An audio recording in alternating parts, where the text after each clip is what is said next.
Viernes 13 de mayo del 2022, bienvenidos amigos y amigas a la emisión estelar de Noticias 7. Gracias a quienes nos sintonizan a través de www.eltelegrafo.com.es, Pública FM y también por nuestras redes sociales. Aquí les vamos a contar las noticias más importantes de la jornada. Saludamos antes con nuestro compañero Byron Galarza. ¿Qué tal, Byron? ¿Cómo estás? ¿Qué tal tu día? Verónica, ¿cómo estás? Pues muy bien, muy trabajado, porque para venir acá y compartir con los televidentes hay que preparar todo este material, que detrás de nosotros hay un gran equipo de profesionales que además se lo vamos a contar de la siguiente manera. Así es, efectivamente, damos paso enseguida entonces a los titulares de la jornada. Bienvenidos.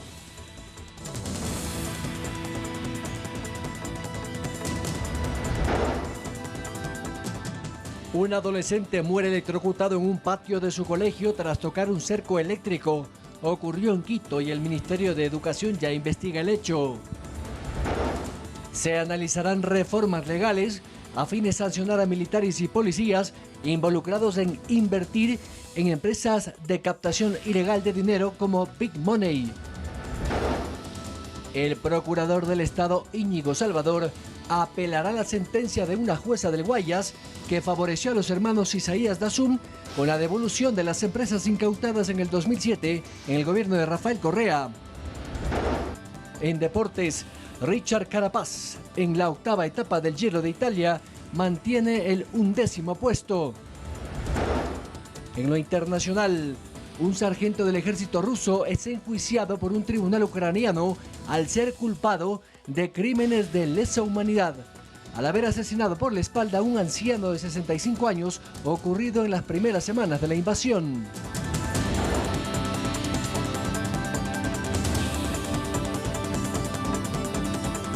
Atención amigos televidentes, lamentablemente un estudiante de 15 años de edad habría fallecido tras recibir una descarga eléctrica. Esto al interior de un colegio fiscal en el norte de Quito. El Ministerio de Educación suspendió las clases presenciales en la unidad educativa y abrió la investigación respectiva. Los familiares de la víctima exigen justicia. El hecho habría ocurrido la tarde de este jueves. Un adolescente falleció electrocutado frente a sus compañeros en la hora del recreo al interior de una unidad educativa fiscal, ubicada en el sector del Arrol 2 en el norte de Quito. El estudiante habría estado jugando fútbol cuando cayó al suelo. Al ponerse de pie se apoyó en una reja cargada de electricidad y recibió una descarga, lo que provocó su muerte al instante. El hecho generó conmoción entre padres de familia, quienes se aglomeraron en los exteriores de la institución en busca de respuestas. Ellos mencionaron que ya habían advertido de la existencia de energía eléctrica al tocar otras superficies. Esto no es solamente en la malla, coge la corriente hasta en las llaves de los grifos de agua, coge en las aulas, en las ventanas, en las puertas. Hablábamos sobre esta situación en el distrito. ¿Qué nos dijeron? Que ya iban a enviar, nunca se acercaron. Por su parte, el Ministerio de Educación dispuso la investigación del caso y se suspendieron las clases presenciales en esta institución hasta encontrar una solución técnica de la infraestructura. Las clases en dicho plantel serán virtuales. Además, se informó que el personal técnico de gestión de riesgos de la subsecretaría se encuentra junto a técnicos de la empresa eléctrica para identificar el problema con exactitud. La Policía Nacional ya está investigando el caso. Hasta el cierre de esta edición, las autoridades del colegio no se han pronunciado. Edison Saavedra, Noticias 7. Y la ley contra la violencia en los deportes está vigente desde el 2018. Sin embargo, no se aplica en su totalidad en casos de agresión. Lo ocurrido en el Estadio de Barcelona el pasado Clásico del Astillero puede ser sancionado por la Fiscalía como un delito, según el jurista Giovanni Cárdenas. La sanción de la Liga Pro a Barcelona por los desmanes y violencia del Clásico del Astillero se sumó además la propia decisión del club, que mediante un comunicado difundido mostró su pesar por lo ocurrido y advirtió con tomar acciones. Luigi Macchiavello, dirigente de Barcelona, dijo en su cuenta de Twitter: "A nadie le gusta esto, pero hay que aceptarlo, hay que separar a los malos hinchas. Ahora por unos cuantos vean el daño a Barcelona.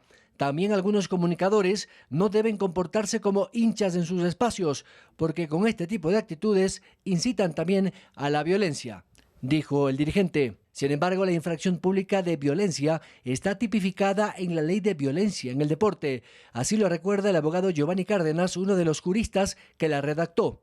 Asimismo, el club está en la libertad de seguir un juicio por daños y perjuicios económicos en contra de quienes la justicia, a través de la acción penal de la Fiscalía, declare culpables. Hay normativa específica que se puede aplicar y por lo mismo, tanto las autoridades como en este caso, Fiscalía, ¿por qué no?, a través de una denuncia o por propia iniciativa, puede hablar. Ahora, posteriormente, Barcelona, si se siente afectado en sus intereses, puede ser parte de un proceso. Que en la ley que establece justamente la prevención de la violencia, se habla de sanciones a quienes organizan los escenarios deportivos. Pero es que ya no solamente hablamos de multa, y por eso era lo importante de esta ley, porque si se genera violencia, se genera daños, no solamente en lo económico, sino en la integridad física, claro. Hay sanciones. Las medidas de seguridad fueron violentadas, según Cárdenas, porque Barcelona, como dueño de casa, debió prever un control más estricto para evitar, por ejemplo, que entren bengalas u otros objetos peligrosos. Si Barcelona no controla incluso a los dueños de la suite, deberá ser sancionado tanto disciplinariamente como las responsabilidades que genere. En este caso, lo digo yo, pero hay que tomar en cuenta eso, la responsabilidad ulterior, si podemos hablar en esos sentidos, de quien organiza el evento deportivo está siempre latente. Es decir, no podemos decir que una persona de manera individual o un dueño de una suite tiene la culpabilidad total. Quien organiza y no controla también tiene responsabilidad. Byron Galarza, Noticias 7. En la Asamblea Nacional se analizan reformas que permiten sancionar a policías y militares que se vinculen con captadoras ilegales de dinero. El vínculo que supuestamente Miguel Ángel Nazareno tuvo con militares puso el dedo en la llaga. El ministro de Defensa pidió a la Asamblea Nacional que dé prioridad al análisis de la Ley de Personal y Disciplina Militar, que incluye sanciones para los uniformados que en el futuro se relacionen con captadoras ilegales de dinero. Para colocar como falta atentatoria no estaba contemplado en el reglamento de disciplina militar. Ese análisis está en la Comisión de Seguridad de la Asamblea Nacional. Su presidente dice que ese trámite llegó a la etapa final. El Ministerio de Defensa fue informado de que nosotros hemos incluido en el articulado ese punto. Hoy día estamos a la espera de algunas observaciones adicionales y podemos ya contar con el cierre de este proyecto de ley. Aunque aún ese punto no está confirmado, la sanción más fuerte podría ser la desvinculación de los uniformados que se vinculen con captadoras ilegales de dinero. Es importante de que existan reglamentos de disciplina bastante estrictos. En el futuro aplicaría también para la Policía Nacional. Por eso el director de talento humano de la institución dijo: para poder ejecutar todas las acciones que sean necesarias para la depuración y evitar la exacerbación de derechos que tenemos en este momento, que no permiten la separación de personas que se han apartado de la misión institucional. El análisis de la Ley de Personal y Disciplina Militar culminará en los próximos días. En la comisión dicen que ese tema es una prioridad. Y el reglamento para la tenencia y uso de armas de fuego sería modificado tras un acuerdo emitido por el Ministerio de Defensa. En el mismo se establecería que el tener un arma de fuego y hacer su uso en defensa propia o en caso extremo puede justificarse siempre y cuando no exista una muerte. La tenencia y uso de armas de fuego está legalmente autorizado con los permisos reglamentarios. Sin embargo, en el primer gobierno de Correa se prohibió el porte de armas. Desde allí a la época, importar y comprar un arma tiene un impuesto de casi 300%. Sin embargo, por la inseguridad que vive el país, algunos ciudadanos se lo están pensando. Un proyecto de ley fue presentado hace 2 años por el asambleísta Esteban Torres a fin de permitir el uso de armas de fuego en defensa personal. El gobierno nacional tiene en sus manos, y derogando únicamente 2 decretos, la posibilidad, este momento, de que buenos ciudadanos que cumplan requisitos puedan tener y portar armas. En la actualidad hay una reforma al reglamento de la tenencia y uso de armas que podría modificar su uso, asegura el consultor de seguridad John Garaycoa.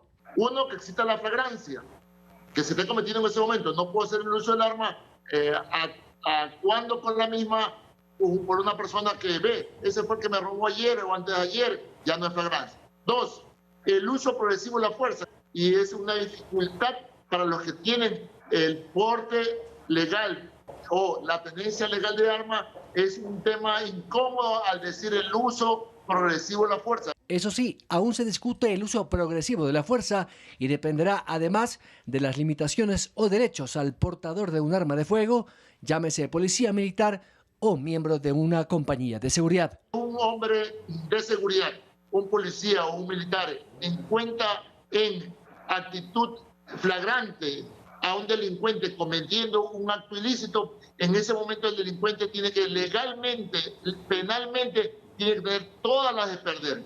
Byron Galarza, Noticias 7. Hay una situación que nos preocupa muchísimo acerca del sistema penitenciario en el país, y es que no nos explicamos cómo, por ejemplo, una persona que ha cometido una infracción menor o de mediana peligrosidad está junto a una persona que sí realmente tiene un delito mucho mayor, como el de sicariato o como el de asesinato. ¿Cómo funciona el sistema penitenciario, Byron? Esa es un poco la pregunta que nosotros nos hacemos, y sobre todo frente a esta situación de peligrosidad que se encuentra en este momento la situación penitenciaria en nuestro país. Así es, Verónica, y un ejemplo fue uno de los últimos acontecimientos de las masacres. Murieron allí algunas personas que estaban, por ejemplo, con juicio de alimentos o habían sido detenidas por conducir en estado de ebriedad. Es decir, los procedimientos penitenciarios no están correctamente definidos. Es uno de los temas que ha tratado nuestra compañera Carolina Bazante, a quien le damos la bienvenida. Carolina, cuéntanos de qué se trata. Hola, ¿qué tal, compañeros y amigos televidentes? Efectivamente, en muchos casos desconocemos las dinámicas del sistema de rehabilitación del país, que en estos días ha dado mucho de qué hablar. Bienvenidos al tema del día.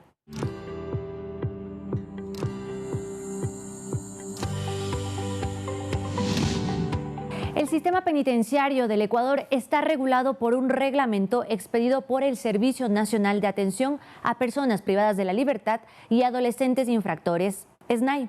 Esta norma establece los parámetros de la dinámica carcelaria desde el ingreso de los PPL.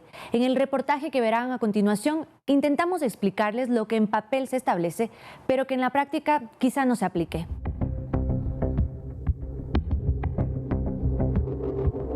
En Ecuador funcionan 36 centros de privación de la libertad que se clasifican en centros provisionales, a donde van personas procesadas y con apremio, y los centros de rehabilitación social, en donde se encuentran quienes ya tienen sentencia. El modelo que maneja Ecuador es de rehabilitación. Creo que es una forma de visión un poco más, menos punitiva, y buscar también dignificar a estas personas. La persona que ingrese a un centro de rehabilitación, comúnmente conocido como cárcel, deberá tener una boleta de encarcelamiento, un certificado médico de la Red de Salud Pública y una hoja de registro en la que se establece, entre otras cosas, el listado de hasta 10 personas autorizadas para visita común y una persona para visita íntima. Estas pueden ser actualizadas cada 6 meses y también deberá informar quienes no están autorizados para visitarlo, algo que podrá ser modificado en cualquier momento. Una vez verificados los documentos, el reo será llevado a una celda de transición en donde estará hasta 8 días, durante los cuales se determinará a qué pabellón debe ir. Lo que empezamos a clasificar es en virtud del delito y, por tanto, indirectamente, lo que se está haciendo es una clasificación en virtud de la peligrosidad del sujeto. Y claro, lo que establece actualmente la norma es que vamos a clasificarlos así y, por tanto, definir máxima seguridad, mediana seguridad, mínima seguridad.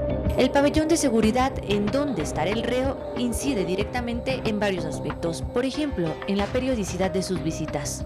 Una persona en mínima seguridad podrá recibir 4 visitas al mes, mientras que el de máxima seguridad solamente 2. En cuanto a las dinámicas internas, el SNAI prevé que se debe garantizar 3 comidas diarias a los PPL y dietas especiales cuando se requiera. Esto a través de proveedores de servicios externos. Dentro de cada centro hay economatos para que los PPL puedan aprovisionarse de artículos de higiene y otros. Los precios están regulados. Serán igual o de menor valor que los establecidos para la venta al público general. En el caso de las mujeres o madres, podrán convivir con sus hijos tras las rejas, pero solamente hasta que el niño o niña cumpla los 36 meses de edad. Estos menores tienen permitido salir de los centros solo en caso de ser necesario por cuestiones médicas. Al considerarse un sistema de rehabilitación, el reglamento propone actividades dentro de las prisiones basados en 6 ejes. Estos son laboral, educación, cultura, deporte, salud y vinculación social y familiar. En caso laboral, el PPL podrá ser contratado por empresas privadas e incluso tener un ingreso. El SNAI gestionará la apertura de una cuenta bancaria, pero también hay actividades no remuneradas que se señalan como capacitaciones, terapias ocupacionales y servicios auxiliares como ayudante de limpieza o jardinería. La educación también está garantizada en este reglamento, así como la salud mental y física. Los centros de privación de libertad siempre tengan un psicólogo o un psiquiatra.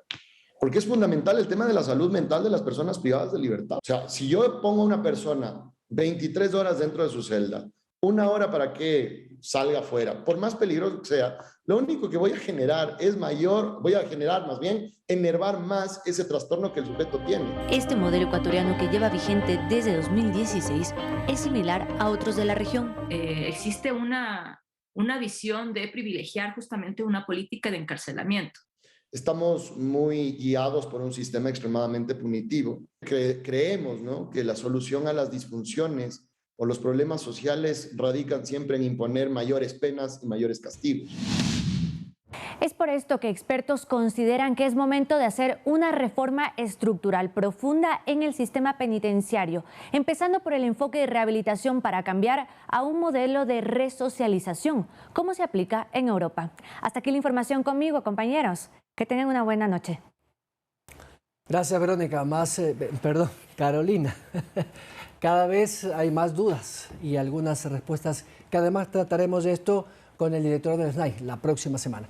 Cambiamos de tema, pero relacionados precisamente a esta inseguridad, y es que el comandante de la policía en la zona 8 ha hecho una evaluación positiva de los 11 primeros días del toque de queda y sobre todo en la ubicación de algunas parroquias de Guayaquil. Este jueves se cumplieron 12 días del estado de sección declarado en 3 provincias, una de ellas Guayas. Allí específicamente en las parroquias Jimena y Pascuales de Guayaquil y Eloy Alfaro en Durán. La Policía Nacional dijo que al momento hay una reducción del 33% en muertes violentas. En la parroquia Jimena, del toque de sección a la fecha, una reducción de menos 10 muertes violentas. Pascuales se mantiene 11 muertes violentas versus 11. En el distrito Durán, en la parroquia Eloy Alfaro, de 3 a 2, menos 1. En un balance total de 33 a 22, que nos dan menos 11 muertes violentas. Ellos admiten que estos resultados no los satisfacen. Porque todavía continuamos con el tema de muertes violentas y no descansaremos en nuestros esfuerzos de reducir lo máximo posible los niveles de violencia en cada uno de los territorios. Y es que los robos a ciudadanos son constantes en prácticamente todos los sectores de Guayaquil. Los policías no están solo en las parroquias que están incluidas en estado de sección. Queremos mitigar al máximo el tema de los delitos. Sabemos y estamos conscientes que todavía se dan algunos delitos que de hecho han sido puestos en conocimiento de la opinión pública a través de las redes sociales. Y estamos focalizando los esfuerzos como Policía Nacional en esos sitios para mitigar y darles un poco más de tranquilidad a los ciudadanos. Durante los operativos realizados en estos 12 días se ha retirado de circulación 65 armas de fuego, algunas de ellas vinculadas a delitos. También se han recuperado 34 vehículos robados y 12 bandas fueron desarticuladas. En otro tema, el Ecuador Open for Business se presentó en Israel en el marco de la visita oficial que realizó el primer mandatario, Guillermo Lasso. Les contamos los detalles cuando regresemos de la pausa, amigos televidentes.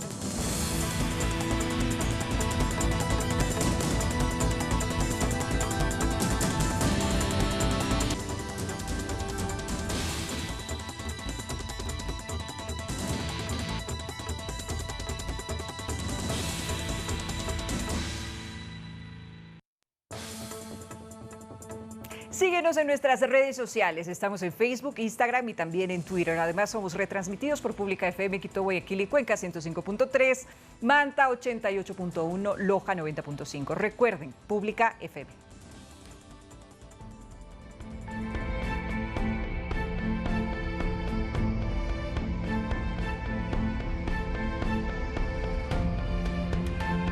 Y la fiscal general Diana Salazar ha comparecido hoy ante la Comisión de Participación Ciudadana en la Asamblea, en donde defendió su gestión y la investigación previa o la indagación previa que se lleva a cabo en contra de 93 legisladores tras una denuncia presentada por Guadalupe Llori. Hubo algunos incidentes en la cita. La fiscal general Diana Salazar fue contundente e hizo un llamado de atención a la Asamblea. No es correcto que se involucre el sistema de justicia en una pugna política.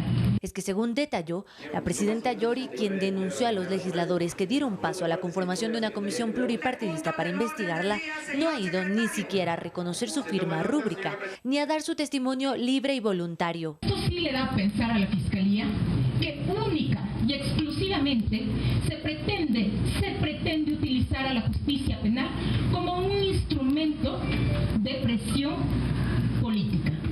Porque no tiene sentido que en un momento se denuncien a 93 personas, después se denuncien a 81 asambleístas. ¿Y qué vamos a esperar mañana?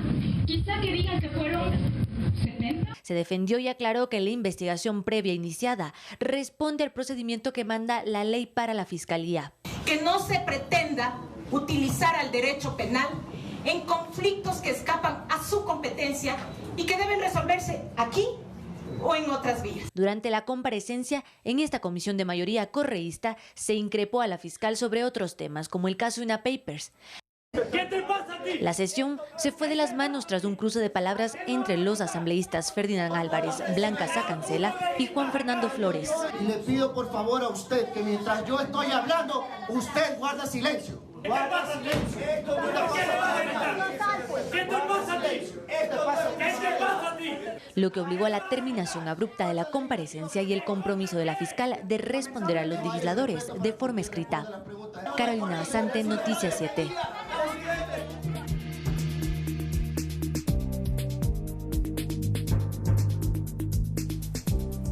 El presidente de Israel, Isaac Herzog, recibió este 11 de mayo de este año en la residencia presidencial en Jerusalén a su par de Ecuador, Guillermo Lasso, en lo que se considera un encuentro histórico. En la cita se dio comienzo precisamente a las conversaciones de cara a una eventual negociación de un tratado de libre comercio entre ambos países. Como parte de su agenda oficial en Israel, el primer mandatario Guillermo Lasso, en conjunto con su homólogo en Israel, suscribió un memorando en materia comercial. Con ello se abrirá una oficina de innovación ecuatoriana en Jerusalén. Este es un acuerdo que básicamente inicia el proceso para llegar hacia un acuerdo comercial. Vamos a trabajar en materias relacionadas con acceso a mercados, temas fitosanitarios e iniciar un proceso de un acuerdo, un TLC, entre Ecuador e Israel. El presidente Lasso viajó el pasado sábado a ese país con varios objetivos. Uno de ellos es fortalecer las relaciones de cooperación en el campo político, económico, cultural y turístico. Además, espera contar con el apoyo de ese país a la candidatura ante el Consejo de Seguridad de las Naciones Unidas. Ecuador está en una etapa donde quiere fortalecer sus relaciones con sus socios estratégicos como Israel. Nuestra política exterior está guiada por más Ecuador en el mundo y más mundo en el Ecuador. Nosotros buscamos fortalecer las relaciones internacionales en campos como el político, el económico, el cultural y el turístico también. Es una visita histórica y una primera visita en Israel de un presidente ecuatoriano. Lo aprecio, realmente aprecio por hacerlo precisamente ahora.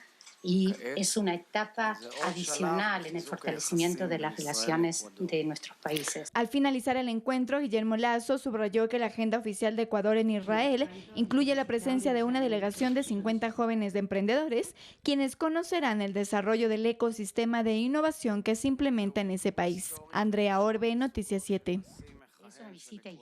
Y buenas noticias, el Servicio de Rentas Internas SRI registró un incremento del 37% en la recaudación tributaria durante los 4 primeros meses de este año. Las cifras obedecen a la reactivación económica y un mayor control de los contribuyentes. La recaudación tributaria del Servicio de Rentas Internas tuvo un incremento del 37% durante los primeros 4 meses del 2022, lo que equivale a 6.653 millones de dólares, es decir, 1.780 millones más que el mismo periodo del 2021. Solo en abril de este año se recaudaron 2.188 millones. Esto representa un crecimiento del 54%. ¿Esto de qué viene? Fruto de la reactivación económica, sí, pero también tiene un fuerte componente resultado de los procesos de control que ha ejecutado la Administración Tributaria. Dichos controles verifican el pago de los tributos de personas naturales como sociedades. Solo de enero a abril de este año, el SRI recuperó más de 270 millones de dólares únicamente por acciones coactivas. El pasado viernes, pues ejecutamos un proceso de coactiva de un contribuyente grande y esto ha generado que se ponga al día con sus obligaciones y cancele 1.8 millones de dólares. Este es uno de los ejemplos. Por concepto de IVA, existe un crecimiento del 28% en la recaudación tributaria, pero más significativa es la recaudación del impuesto a la renta. Hay un crecimiento de alrededor del 34%. Específicamente de la recaudación que se ha generado en este ejercicio 2022, que la obligatoriedad establece así la norma, pero que corresponde al ejercicio 2021. Se prevé que durante todo el 2022 el SRI recaude 16.300 millones de dólares, gracias también a la facilidad de los trámites en su plataforma. Ahora realizar su declaración en línea, completamente en línea, con una información sugerida que usted revisa, verifica si está de acuerdo, envía, el pago también se hace en línea. Edison Saavedra, Noticias 7. En otro orden de la información, amigos televidentes, les comentamos que el ministro de Finanzas, Simón Cueva, informó que el Fondo Monetario Internacional realizará un desembolso de $1.000 millones para Ecuador, una cifra que supera los 700 millones de dólares que el país esperaba. Como una muestra de confianza, así mira el ministro de Finanzas Simón Cueva a la aprobación de la cuarta y quinta revisión del programa de crédito que firmó el Fondo Monetario Internacional FMI con Ecuador en 2020 y que fue renegociado en 2021. Con la aprobación, el FMI le entregaría a mediados de junio un desembolso de $1.000 millones para Ecuador, cifra que supera los 700 millones de dólares que el país esperaba inicialmente. Todos estos recursos son recursos que ayudan a fortalecer el financiamiento del presupuesto general del Estado, a tener más recursos para programas sociales, para inversión, para recuperación económica. Según el Ministerio de Finanzas, se esperan en total 3.547 millones de financiamiento de los multilaterales. En un conversatorio con medios de comunicación, Simón Cueva, el titular de esa cartera de Estado, indicó que la deuda que tiene el país con todos ellos representa el 47% del total del endeudamiento público externo a marzo de este año. Esto permite, por un lado, cerrar cualquier tema de financiamiento del presupuesto general del Estado para el año, asegurándole un financiamiento ordenado, un financiamiento en buenas condiciones, un financiamiento, como decía, de largo plazo y de bajos costos para el Estado ecuatoriano, y al mismo tiempo esta consolidación fiscal y la existencia de ingresos extraordinarios por el petróleo nos están permitiendo destinar recursos adicionales para infraestructura productiva, para vialidad, para salud, para seguridad, que son áreas claves para el Estado. Cueva aseguró que si bien es cierto con estos organismos la deuda ha incrementado, el financiamiento con China se ha reducido. En diciembre del 2019, este representaba el 15%, mientras que a marzo bajó al 10%. Andrea Orbe, Noticias 7. Mucha atención, el 50% de alumnos de algunas instituciones educativas particulares que han realizado las clases presenciales tendrían falencias académicas y de conocimientos. Son algunos de los temores que algunos docentes en Guayaquil lo comentan. Temor a la interacción con sus compañeros, a quienes dejaron de ver en persona durante 2 años, es lo que experimentan algunos estudiantes en su retorno a la modalidad presencial. Muchos de nuestros estudiantes vinieron muy tímidos, pero ya a medida que han estado integrándose a la familia, están como retomando la necesidad de compartir. Para mejorar esta situación, las instituciones educativas cuentan con un plan que sigue los lineamientos del Ministerio de Educación. Para nosotros es vital que su estado emocional esté en excelentes condiciones, que se sientan bien emocionalmente con sus compañeros en el nuevo espacio, que empiecen a sentirse seguros de interactuar con otros niños. El nivel académico también presenta falencias en al menos el 50% de los estudiantes, a quienes se les brinda una atención especial. Las 3 primeras semanas de un diagnóstico, a través de evaluaciones y actividades lúdicas, a través de juegos. Luego comenzamos el proceso de nivelación, y ya a partir de la siguiente semana, una quinta semana, comenzamos con el proceso formativo. El mes de mayo será el periodo de adaptación de los alumnos, aunque el análisis indica que tomará algunos meses nivelar a los niños y jóvenes. El tiempo que nos tome va a ser el que necesitemos, no iremos con apuros de cumplir contenidos. Es por eso vital para nosotros, primero en estas 2-3 semanas, la parte emocional de los niños, equilibrarla. Luego vendremos con la parte del diagnóstico. Con el apoyo de los padres de familia, los estudiantes recuperarán sus habilidades y destrezas que en la virtualidad se ausentaron. Les contamos, amigos televidentes, que este 11 de mayo inicia el proceso de matriculación extraordinaria y de traslados para el régimen Costa Galápagos. Los padres de familia que deseen incorporar a sus hijos a una institución fiscal podrán hacerlo hasta el próximo 14 de mayo. Les contamos los detalles. Este 11 de mayo inició la matriculación extraordinaria en el régimen Costa Galápagos. Al igual que el proceso pasado, este será escalonado. Este 11 de mayo se matricularon los estudiantes de básica superior y bachillerato. El 12 de mayo será para los niños de inicial y primero de educación general básica. El 13 de mayo será básica elemental y básica media. Y el 14 de mayo, todos los niveles. Además, se permitirá el traslado entre instituciones educativas fiscales en este régimen. Los requisitos son los mismos que en el proceso normal. Para la matriculación extraordinaria en línea, lo único que se necesita es el número de cédula del estudiante aspirante, el número de cédula de su representante y el código de la planilla del servicio básico. Se puede matricular ingresando a la página web juntos.educacion.gov.es. Escoge el régimen al que pertenece, da clic en la opción Iniciar inscripción, contesta las preguntas que vaya solicitando la plataforma, ingresa el número de cédula del aspirante, el número de cédula del representante, digita el código de la planilla de luz, agua o teléfono, selecciona el plantel de su preferencia de acuerdo a su ubicación y de la oferta académica. Finalmente, descarga e imprime el comprobante de inscripción. También pueden hacer la solicitud a través del 1-800 Educación. Para nosotros es importante que las familias conozcan dos situaciones. La primera es que todo proceso en el sistema educativo fiscal es totalmente gratuito. Y segundo, que la oferta educativa que se presenta, tanto que le presentarán los operadores como la que se presenta en la página web, responde a la capacidad de cupos disponibles que se tenga en ese nivel. Manuela Bedón, Noticias 7. Mucha atención, un juez de Guayaquil ha resuelto devolver los bienes a los hermanos Isaías Dazun, expropietarios del Filambanco. La Procuraduría del Estado apeló el fallo y será un tribunal de la Corte Provincial de Justicia quien la tramite. A través de un comunicado, la Procuraduría General del Estado informó que apeló la decisión de una jueza de la familia, mujer, niñez y adolescencia de Guayaquil, que dispuso la devolución de los bienes incautados a los hermanos Roberto y William Isaías. La magistrada resolvió que se les devuelvan todas las propiedades que no hayan sido vendidas, donadas o cedidas.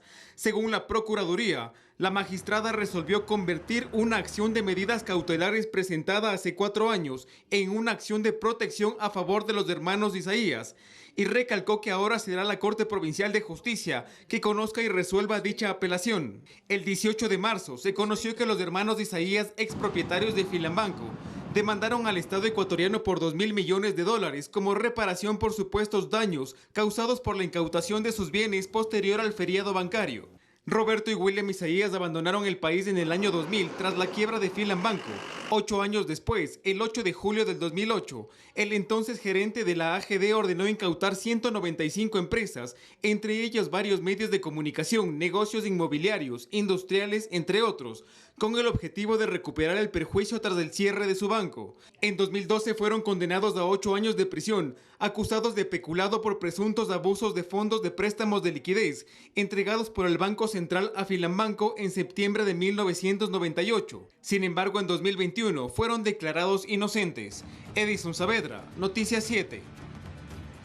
El Ministerio de Salud Pública busca combatir las enfermedades relacionadas con el trabajo. Vamos a ver de qué se trata cuando regresemos de la pausa, amigos televidentes.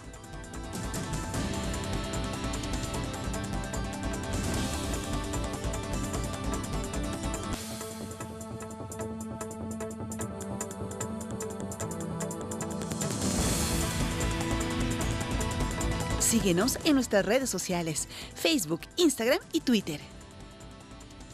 Somos retransmitidos por Pública FM Quito, Guayaquil y Cuenca, 105.3, Manta 88.1, Loja 90.5, Pública FM.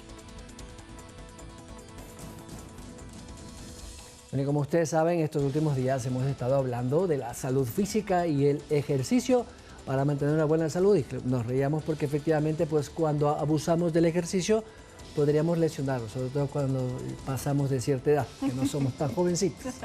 Así es, Byron. Amigos televidentes, enseguida vamos a dar paso al doctor Carlos Nieto con nuestro segmento de salud para que nos cuente precisamente algunas de las recomendaciones importantes y sobre todo cómo prevenir ciertas consideraciones como por ejemplo lesiones o este tipo de afectaciones que el exceso o el ejercicio realizado de una manera equivocada puede ocasionar.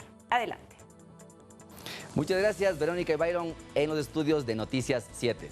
Y bienvenidos, amigas y amigas, a un nuevo tema de su segmento Doctor 7, donde revisaremos lo más importante de una afección muy común, poco conocida, casi no sospechada y peor aún, no tratada. Ya es considerado un problema de salud pública con implicación directa en la economía de los países.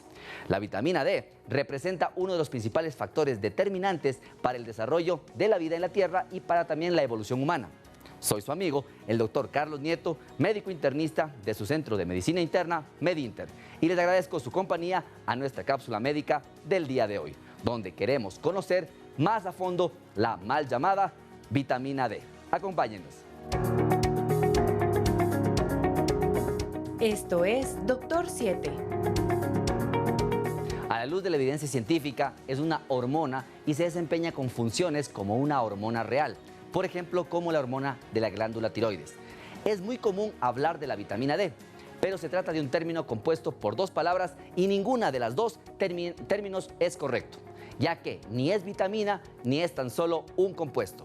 No es vitamina sino una hormona porque actúa prácticamente en todos los órganos y sistemas del organismo. Por otra parte, no es solo una, ya que se trata de varias sustancias complejas interconectadas. Una vitamina es un producto que el organismo no consigue sintetizar y por ello debe ser ingerido. Sin embargo, una hormona, cualquiera y por muy compleja que sea, es sintetizada de manera natural por nuestro organismo. Es por esto que decimos que la mal llamada vitamina D se fabrica en nuestro organismo gracias a que la fabrican en la piel, el hígado y el riñón. Es por eso también que los médicos consideramos que la vitamina D en realidad debería denominarse una hormona o complejo hormonal D. La hormona D cuenta con receptores en distintos lugares de nuestro organismo, como los huesos, el páncreas, el sistema cardiovascular o el sistema inmunológico. En los últimos 20 años han surgido distintos estudios que establecen que el 3% del genoma humano está regulado directa o indirectamente por la hormona D. El déficit de esta hormona, cuya incidencia se estima entre el 37 y el 50% de la población sana, tiene un número considerable de repercusiones de diverso alcance sobre nuestra salud. El factor ambiental también juega un papel muy importante asociado a la deficiencia de esta vitamina D. Aunque Ecuador sea uno de los países que cuenta con más horas de sol de América Latina, los niveles de hormona D de los ecuatorianos están por debajo de los otros países. Por lo tanto, la carencia de hormona D o de vitamina D se manifiesta sobre todo en las personas que no pasan mucho tiempo al aire libre, como las personas mayores, las que viven en residencias o casas de retiro. La carencia también puede ocurrir durante el invierno en las latitudes norte y sur y en las personas que llevan el cuerpo totalmente cubierto, como las mujeres musulmanas. Y no olviden ver nuestras cápsulas médicas en las redes oficiales de Ecuador TV. Y el día de mañana continuaremos conociendo más sobre la deficiencia de esta mal llamada vitamina D y cómo esto impacta negativamente en nuestra salud. Solo aquí en Doctor 7. Y recuerda que tus médicos de MedInter y tu Noticia 7 estaremos juntos siempre, atentos a tu salud.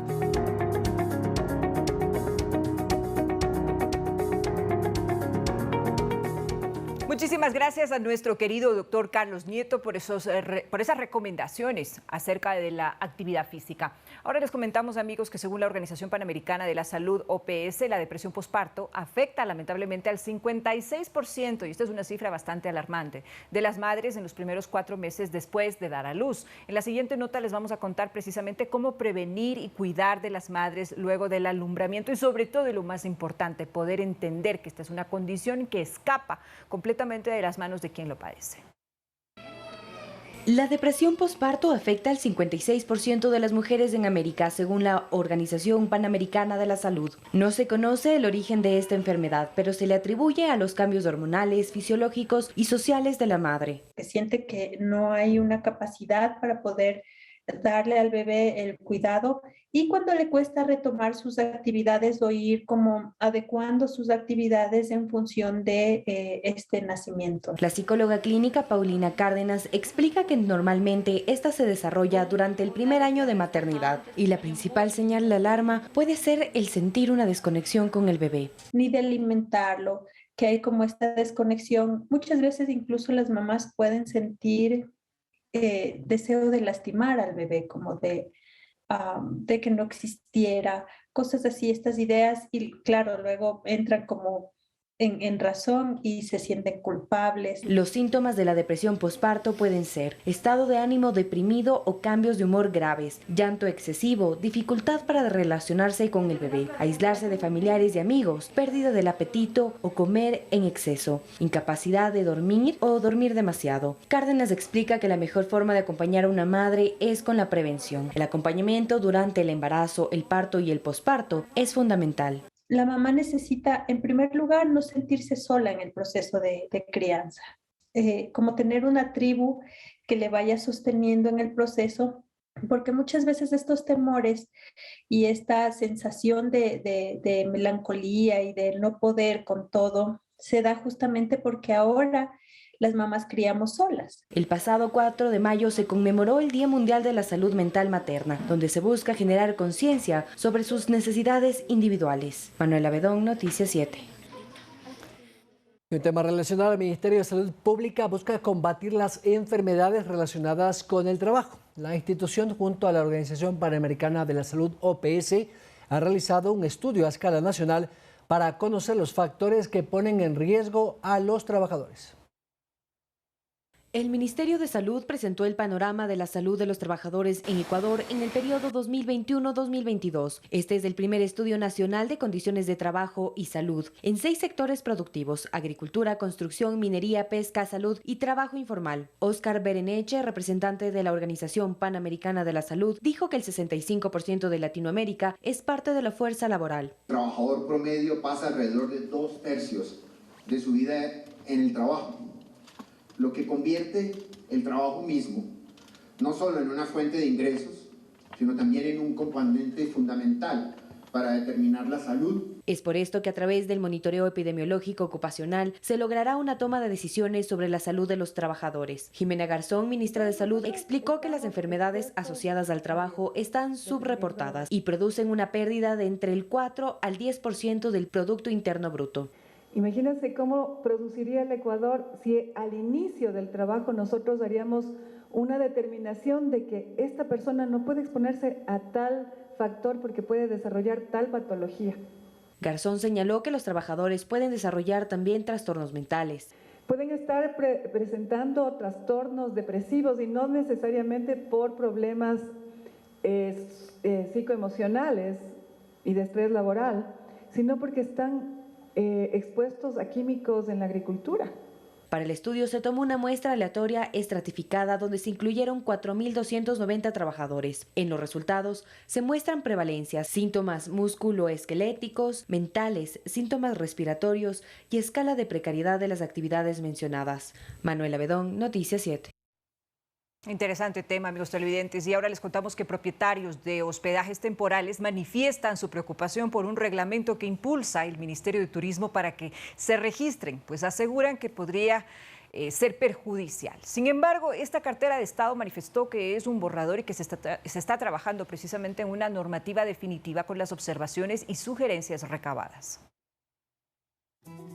Las nuevas modalidades de alojamiento a través de plataformas digitales se sienten amenazadas. Todo por un reglamento que trabaja el Ministerio de Turismo y que hasta ahora solo se conoce un borrador. Disfrazar un reglamento que al final genere mucha burocracia, que genere muchos tramitología. Y es que dicho reglamento plantea que la operación de este tipo de hospedaje esté de acuerdo al uso de suelo, es decir, que el permiso quede en manos de cada municipio. Se trata de medir o de regular algo moderno con un modelo caduco, que lamentablemente no se acopla. Además, plantea 43 requerimientos para funcionar, entre ellos que el lugar cuente con un cuarto de máquinas y hasta el color y estampados de las sábanas y fundas de almohadas. Alojamientos que están, por ejemplo, en la selva, no vas a poder tener en cada una de los cuartos o un tipi o una choza que quieras rentar, un cuarto de máquinas con lavadora y secadora. Por lo pronto, el ministro de Turismo, Niels Olsen, manifestó su apertura a recoger observaciones. Según expresó, nuestro propósito es que operar un alojamiento en inmuebles habitacionales sea fácil y rápido, cumpliendo con estándares mínimos de seguridad y calidad. Por lo que hasta el próximo 16 de mayo estará abierto un espacio online para enviar las sugerencias y observaciones que construirán la normativa. Carolina Basante, Noticias 7. La revista 442 elaboró un top 10 de los mejores sudamericanos en la historia de la Premier League. Antonio Valencia está precisamente entre ellos. Ya les contamos los detalles cuando regresemos de la pausa, amigos televidentes.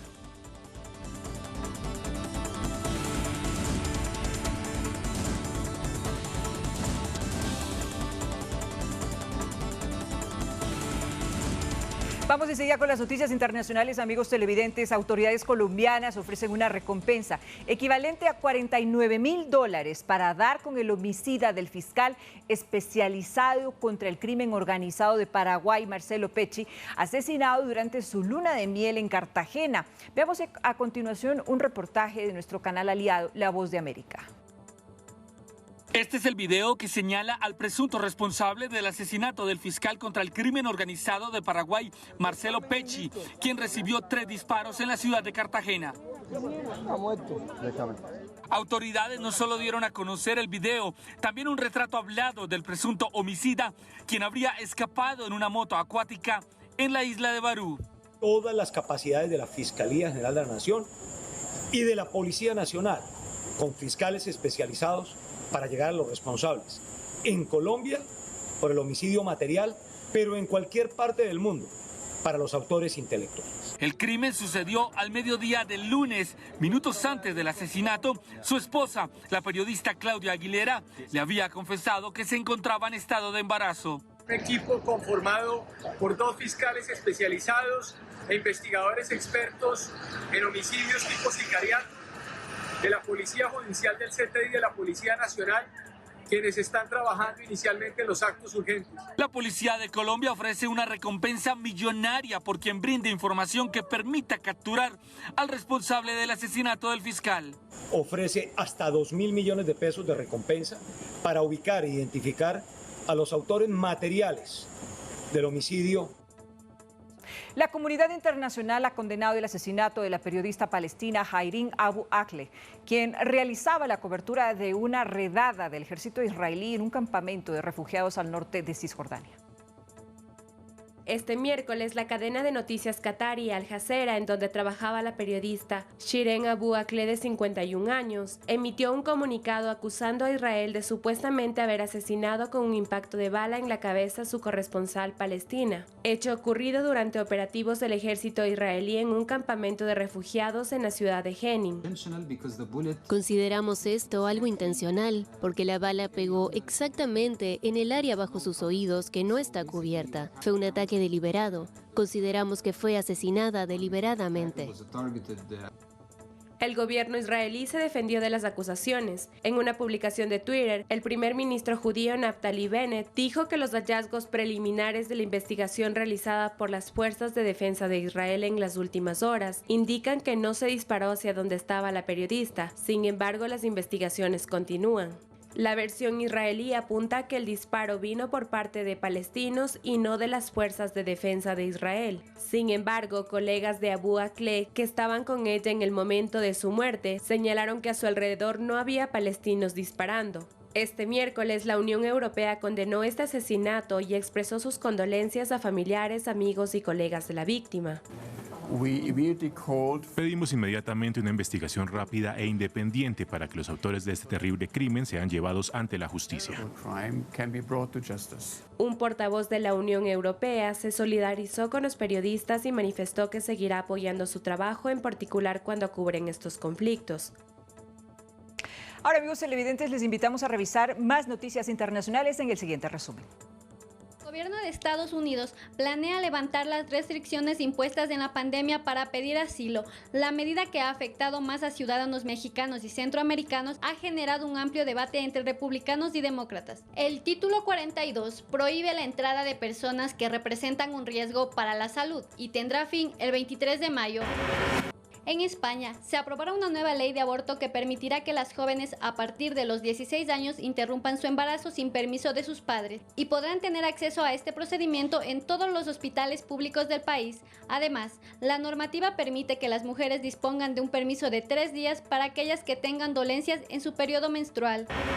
María Liogina, líder de la banda de punk Push Right, reconocida opositora del gobierno de Vladimir Putin, escapó de Moscú disfrazada de repartidora de comida para poder distraer a la policía. Aliogina, quien permanecía vigilada y con arresto domiciliario, por ello teme que las autoridades rusas la localicen.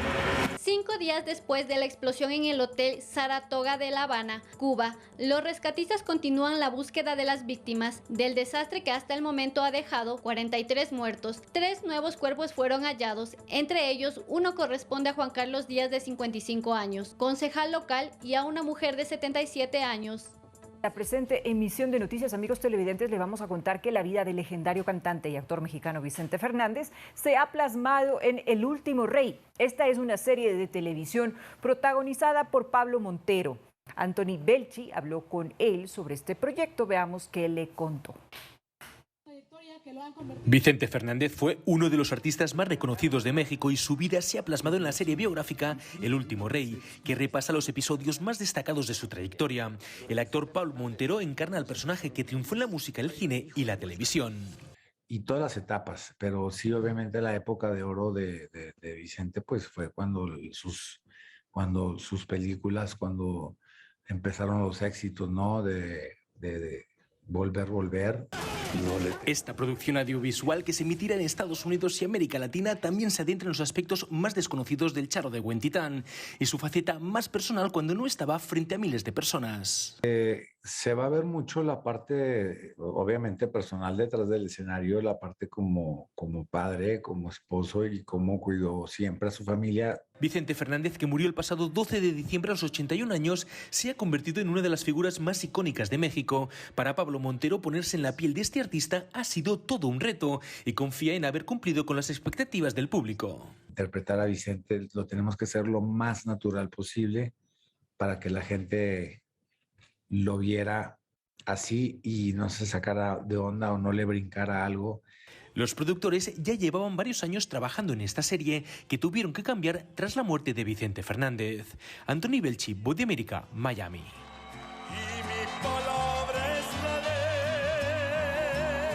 Muy bien, con esa nota musical y cultural de México nos vamos, Verónica, pero antes recordarles que mañana estaremos con ustedes en nuestro horario habitual, pero queremos invitarles a que compartan el espacio de entrevistas. Estará con nosotros la doctora Berta García, es experta en Derecho y Seguridad Hemisférica.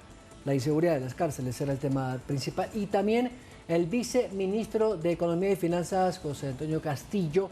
Con él hablaremos sobre el nuevo desembolso del Fondo Monetario Internacional y revisaremos las cifras de la economía. Verónica. Correcto, importantes las noticias que vamos a compartir con ustedes, amigos televidentes. Entonces, hasta mañana, que descansen y recuerden que Noticias 7 estará con una nueva emisión a las 7 en punto. Buenas noches. Hasta mañana.